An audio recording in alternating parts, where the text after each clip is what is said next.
Nandito ako ngayon sa BIR at ang pakay ko rito ngayon ay kumuha ng tax residency certificate.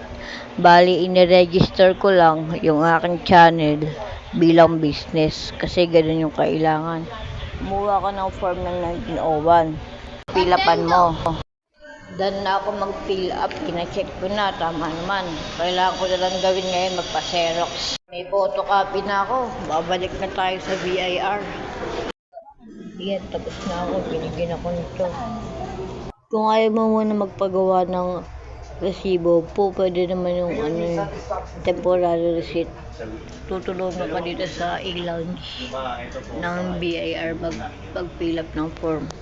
Tapos nun magbabayad ako ng 33 pesos. Tapos, so yun doon, nagpa-assist tayo kanina sa e-lounge ng BIR. Ngayon naman, pinaprint natin tong attachment. Ibabalik ko sa kanila, tapos magbabayad sa Paymaya ng 33 pesos. Ipapaprint mo yan sa labas. Mahal, 15 isa. Ilang page yan, tatlo yan. So, ilalagay mo lang sa line of occupation vlogging kung vlogger ka din. Tapos na yung yan, pupunta ka sa Paymaya, magbabayad ka. Tapos, i-screenshot mo yung binayaran mo, ipapaprint mo din, rin sa yan. Tapos, yung screenshot ng pagbabayad mo, ito, ipiprint mo din. Yan. Tapos, diretso na ako doon. Guys, nagbayad nga pala ako ng 30 pesos para sa documental stamp. Nakita ko na yung ano ko doon. Nakita ko na yung certificate ko. Ganda. Tapos, wag ko daw kalimutan na maghanda ng ledger para sa mga yan.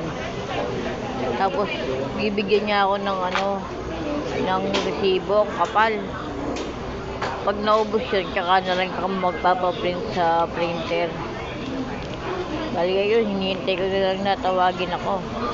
Ang nagastos ko nasa 250.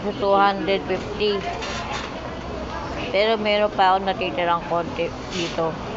Ang nagpamahal dyan yung printing tsaka xerox. Kasi nasa mall ako, mahal dito. Ang ending, pagkatapos mo sa BIR, bibigyan ka ng tax residency certificate. Tapos bibigyan ka ng plaka mo. Tapos bibigyan ka ng resibo.